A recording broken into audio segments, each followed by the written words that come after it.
Apa itu onikolisis? Ia hanyalah satu keadaan, tetapi apabila kuku anda terpisah daripada dasar kuku, ia tidak bersambung. Itu bermakna anda mengalami anikolisis. Tetapi selepas itu, ia terbahagi kepada pelbagai punca. Jadi maksudnya kamu ada onikolisis yang disebabkan oleh psoriasis kuku. Kerana dengan psoriasis kuku mungkin tidak ada anikolisis. Atau mungkin ada, bergantung kepada contohnya pada tahap mana kamu berada. Kamu boleh terhentak dan kuku kamu juga boleh terpisah daripada dasar kuku. Dan itu juga adalah onikolisis. Maksudnya kedua-duanya ialah onikolisis dan mungkin juga anikolisis hanya berlaku pada kuku tertentu, pada sesetengah kuku sahaja. Yang ini juga akan memberitahu kita bahawa jika seseorang itu sentiasa mengalami onikolisis hanya pada kuku-kuku tertentu, contohnya kita perlu periksa jantung. Katakanlah dan sebagainya, ya. Tetapi itu bukan lagi bidang perubatan, itu bukan tanggungjawab kami dan sebagainya. Tetapi kami hanya boleh bertindak balas terhadapnya seperti yang sepatutnya pakar podologi contohnya. Begitulah, maksudnya dalam kedua-dua keadaan ada onikolisis. Dan onikolisis juga boleh berlaku contohnya jika seseorang mempunyai alahan terhadap lapisan gel lap, apa sahaja yang dikeringkan di bawah lampu. Dan contohnya dia telah melapisi kukunya, dia mengalami luka bakar dan kukunya terangkat. Dan ini juga ialah onikolisis. Kuku itu memang terangkat, di situ juga ada keratosis kedua-duanya. Juga anikolisis tetapi yang berbeza. Ya. Jadi, kamu memang pasti ada onikolisis. Cuma dalam kes kamu, kemungkinan besar ia disebabkan oleh psoriasis. Maksudnya, kami tak boleh berikan diagnosis sebab kami bukan doktor. Tapi kami boleh buat andaian dan berdasarkan itu, kamu patut jumpa pakar dermatologi. Tapi di sini, kita berdepan dengan perkara lain pula. Di mana kita boleh cari pakar dermatologi yang boleh bagi kamu diagnosis lain. Bukan sekadar cakap, pergi buat ujian kulit, ini untuk kamu. Apa yang kamu dapat sebelum ini, ubat pil? Ya. Ya, ada ubat pil di situ. Saya rasa pendengaran saya lebih kurang jelas. Ada yeast beer di situ. Yes, beer kemungkinan besar. Malangnya, masalah ini memang benar-benar berlaku. Saya boleh ratakan sedikit sekarang bahagian sambungan ini, tapi kita tak boleh hapuskan sepenuhnya, tahu tak? Sampai betul-betul bersih sangat. Maksudnya, saya akan lalu sedikit di bahagian ini sekarang. Saya akan gunakan mesin pemisah. Abrasif ini agak kasar. Saya akan buat sedikit lebih besar, lebih nipis di bahagian tepi supaya awak senang untuk mengikirnya. Atau saya akan buang sisa lapisan itu. Itu sahaja. Saya tak boleh buat apa-apa lagi pada kuku ini. Sebab kalau saya cuba bersihkan awak sekarang, ia akan jadi macam mencedulkan. Maksudnya kuku awak mungkin akan bertindak balas lagi. Jadi kita tak perlu buat apa-apa lagi. Tugas awak adalah untuk bertenang. Dalam keadaan yang ideal, awak jumpa doktor. Tapi saya tahu sangat apa itu abrasif. Dan juga dalam persediaan. Ya, malangnya itu tidak akan berlaku dalam masa dekat. Tapi saya berharap ia akan berlaku. Dan dia akan berpihak kepadanya. Berdiri, maksud saya melakukan sesuatu di sana, dia akan melakukan apa yang dia mampu. Saya ada rancangan untuk berkongsi. Jadi inilah yang menyedihkan dan juga yang paling baik sebenarnya, iaitu kamu memang boleh membantu diri sendiri. Di ruangan komen saya, orang tulis, saya bukan doktor, macam-macam. Saya pun tertanya-tanya, di mana nak cari doktor-doktor itu? Saya sangat ingin tahu di mana nak cari mereka. Maksud saya, adakah ada tempat atau senarai doktor yang sekurang-kurangnya boleh membezakan antara psoriasis dan kulit? Bukanlah macam, oh kuku jadi kuning, tak kisah, jom cabut saja atau beli yeast dan suruh buat ujian kulit sekali. Sebab dah datang kan? Kenapa awak tak buat ujian saja? Boleh jadi kulak, boleh. Secara objektif. Sebab kita buat ujian untuk kulit bila struktur dan warna plat kuku dah berubah. Maksudnya, kalau kuku bukan berwarna merah jambu dengan bulan sabit putih, ya, dengan hujung bebas putih dan selebihnya tu dah kira tak normal. Dan semua ini bersama-sama dipanggil onikodistrofi. Dan onikodistrofi itu maksudnya apa saja yang tak kena dengan kuku. Maksudnya ia sendiri bukanlah satu diagnosis, cuma satu keadaan yang tak normal. Nama umumnya macam tu. Ia boleh jadi apa-apa saja. Dan doktor, bila mereka nampak sesuatu yang warnanya lain, entah kenapa biasanya mereka langsung tak terfikir yang itu mungkin kulit. Saya pernah nampak juga bila terus je letak diagnosis onikodistrofi. Baguslah, tapi yang mana satu? Masa tu saya rasa nak tanya. Memang nampak lah ya, memang nampak. Hebat. Tapi yang mana satu? Apa yang saya perlu buat dengan ini? Maksudnya kalau awak dah berapa kali dirawat untuk kulit tapi masih tak sembuh, mungkin sebenarnya tak ada kulit pun. Lagipun keputusan ujian pun tunjuk memang tak ada kulit. Ujian aku yang diambil daripada awak. Awak terus buat ujian atau kena tunggu macam 28 hari? Saya datang dari UVIR, saya datang sendiri. Semasa pemeriksaan, sama ada mereka terus ambil sampel atau mereka menyikis dari bawah macam itu. Dari bawah kuku. Dari bawah tapak kaki dan juga dari atas. Itu sahaja. Keesokan harinya, mereka telefon saya dan beritahu yang saya tak boleh. Maksudnya, ini dilakukan kepada awak. Sekarang saya akan beritahu apa yang awak buat. Awak telah menjalani pemeriksaan mikroskopik. Maksudnya, saya sendiri pun tahu macam mana nak tengok dalam mikroskop dan nampak sama ada sesuatu yang hidup atau tidak. Maksudnya, ini cuma analisis dan keputusan, ya atau tidak. Tapi itu bukanlah sesuatu yang buruk, itu bagus. Maksudnya, dengan cara ini kita boleh tentukan sama ada atau tidak. Dan kalau ada, barulah kita perlu jalankan proses pengkulturan. Cawan Petri, tahu tak? Macam kaca kecil itu. Ya. Di situ diletakkan medium nutrien. Kemudian, sisa-sisa kamu yang dikorek dari dinding itu akan dimasukkan. Dan pada suhu tertentu di dalam bilik khas, semuanya akan dibiarkan untuk beberapa waktu. Di situ boleh tumbuh kulat yang sangat cantik. Tapi, itu pun kalau kamu memang ada kulat, sudah tentu. Ia boleh jadi kuning, oranye, hijau, kelabu, ungu. Saya sendiri pernah nampak dengan mata saya, memang sangat cantik. Memang menarik. Kita tengok sama ada ulasan dengan gambar-gambar berkaitan mikrobiologi. Ya, saya sedang mula tengok. Saya pernah tengok macam mana mereka tanam, tapi saya faham memang tak ramai yang tengok sebab ia tak betul. Macam sama je kat situ. Ada sesuatu yang berkaitan dengan sains, ya saya faham semuanya. Tapi secara umum, supaya awak faham saja. Jadi, bila cendawan tu tumbuh, mereka boleh kenal pasti. Maksudnya, mereka boleh tentukan jenis kulat apa yang ada di situ. Sebab cendawan pun ada banyak jenis, awak boleh bayangkan. Maksudnya, ada cendawan yang ada spora, kan cendawan. Spora tu ada di persekitaran kita, di sekeliling. Sekarang juga. Dan di luar, di mana-mana, pada pemegang pintu entahlah di pengangkutan awak. Ada jenis kulat yang contohnya pada haiwan misalnya boleh hidup.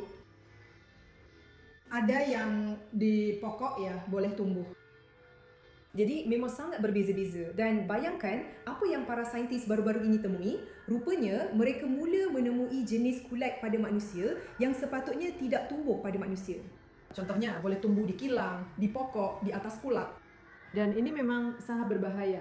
Tak menakutkan. Mereka akan cemas sebenarnya. Di sana, dalam bidang mikrobiologi, mereka ada urusan mereka sendiri. Benda ni pun tak keluar dalam berita. Faham tak? Sebab kita memang tak tahu apa-apa tentang benda ni. Itulah dia. Saya pun tahu tentang ini di Institut Mikrobiologi. Memang sangat menarik dapat berbual dengan para profesor. Maksudnya, bayangkan sekarang kulat-kulat sedang melakukan perkara ini, Iaitu mereka sedang bermutasi. bayangkan. Maksudnya mereka berubah dan menyesuaikan diri. Dan awak tahu kenapa?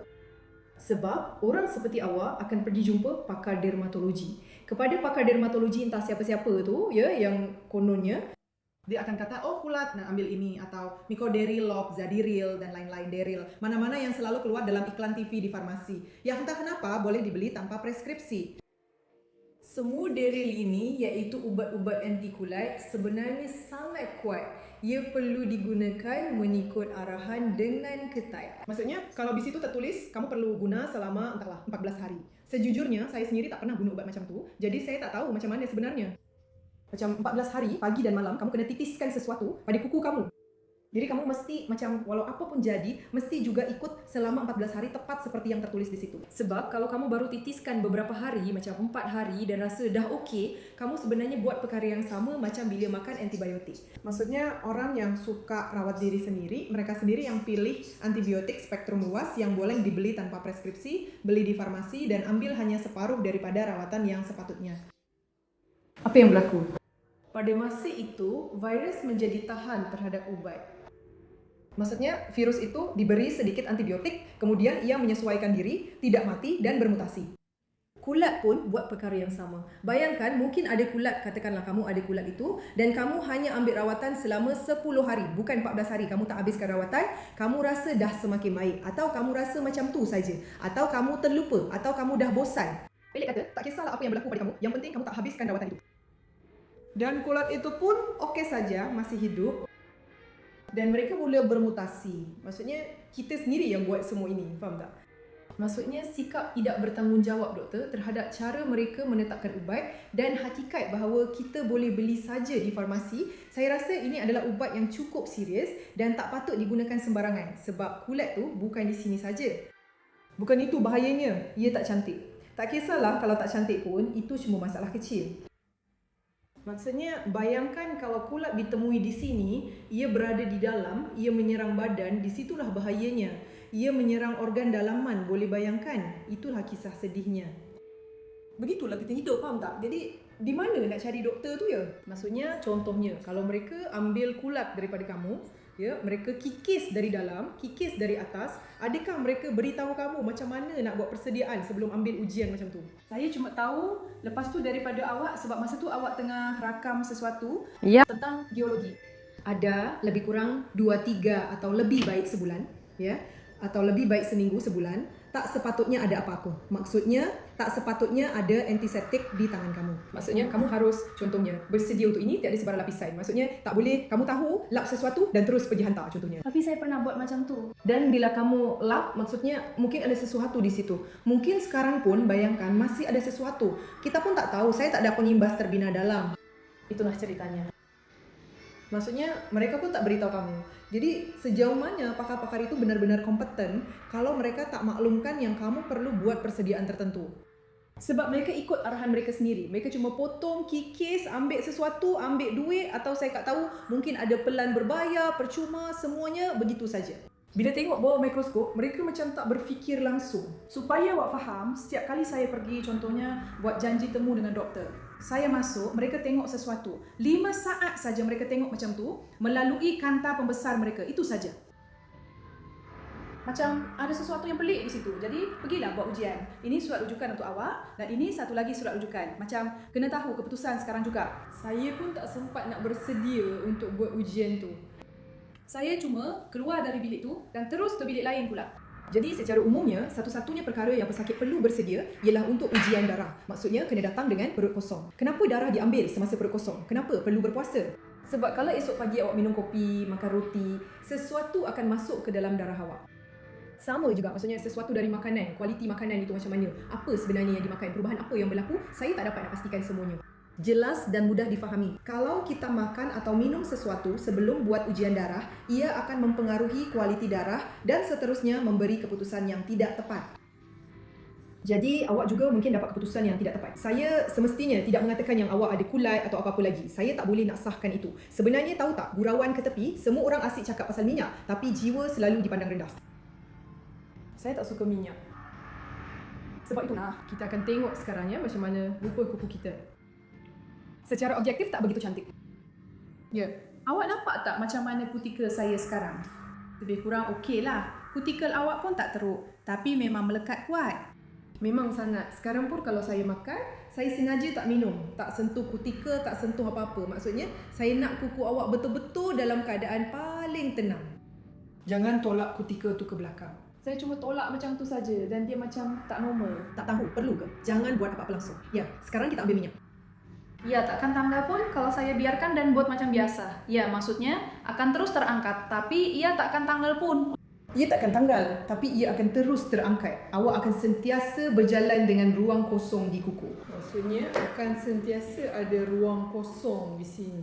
Ya, sesuatu boleh masuk. Maksudnya kulat pun boleh masuk. Hari ini ia belum menjangkiti kamu, tapi nanti ia mungkin boleh menjangkiti kamu disebabkan beberapa faktor. Kamu mungkin ada immuniti tempatan yang lemah. Kamu mungkin sedang mengalami tekanan. Kamu mungkin hanya sesama biasa atau baru jatuh sakit. Maksudnya, fungsi perlindungan badan kamu menurun. Maksudnya, kulit pun, jangan tak percaya, kulit kita juga ada fungsi perlindungan. Kulit menutupi seluruh badan kamu. Ia melindungi kamu daripada bakteria, kuman dan sebagainya. Jadi, apabila imuniti kamu menurun dan kita tak tahu bila itu akan berlaku, kita memang tak tahu. Siapa yang tahu? Mungkin kamu bersentuhan dengan seseorang, kamu rasa tertekan atau ada perkara lain yang berlaku.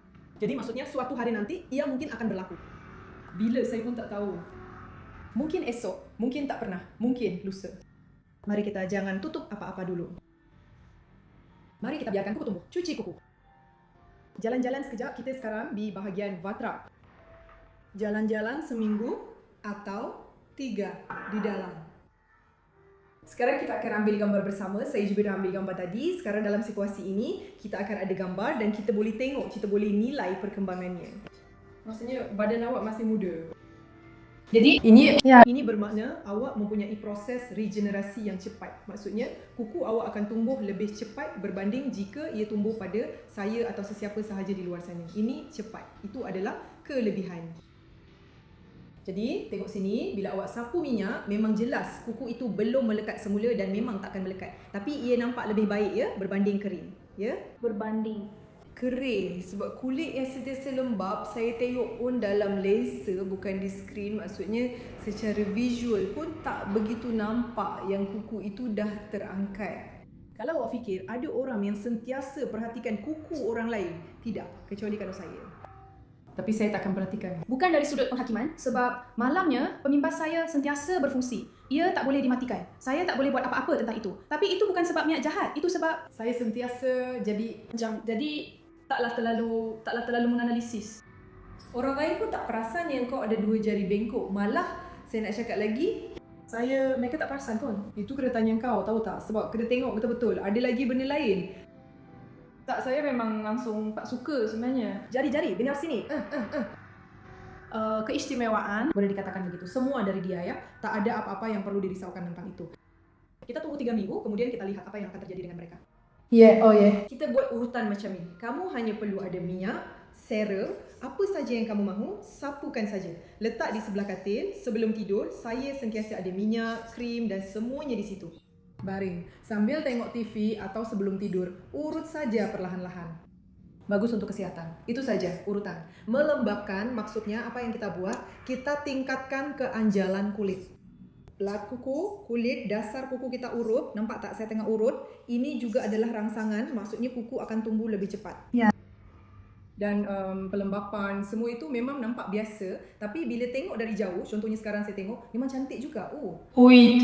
Nah, Untuk awak, pilihan yang paling sesuai ialah merapikan kuku dan sapukan cat kuku. Siapa yang menghalang awak untuk pakai cat kuku? Ia tidak apa-apa. Sekarang cat kuku memang dah bagus lama dah. Sekarang cat kuku memang dah bagus lama dah. Nampak tak? Pada ibu jari saya ada garisan hitam. Ya, dan saya juga akan cadangkan awak pergi ke pakar dermatologi dengan masalah ini. Ya, garisan hitam tu maksud saya. Saya nampak pada video awak, lepas tu saya perasan pada diri saya juga, tapi dalam video awak tu memang sangat hitam. Nampak keruh macam tu, awak nampak tak? ya punya awak masih keruh tapi masih boleh nampak. Ya, betul. Dengan mata lebih jelas daripada dalam video. Inilah bila persoalan timbul. Kesihatan dan kehidupan, saya sentiasa tertanya-tanya, kenapa gadis-gadis, wanita, mereka mula berkeras untuk mewarnakan? Sejujurnya, bila persoalan timbul seperti bagaimana untuk hidup dengan bahagia dan sihat atau mati di suatu tempat, soalan-soalan itu pada pendapat saya tidak perlu dibincangkan pun. Pada pendapat saya, lebih baik sihat, maksudnya kuku yang semula jadi dan bersih pun cantik juga. Tidak, ini cuma biasa saja. Kalau Jepun, begitulah ya. Yang Jepun tu, Monica pun ada juga. Ya, Saya suka, tapi saya cuma tak suka sebab mereka tak boleh kekalkan keadaan yang baik macam di sini. Maksud saya semuanya begini. Jadi, cuba awak analisis semua yang saya dah cakap pada awak.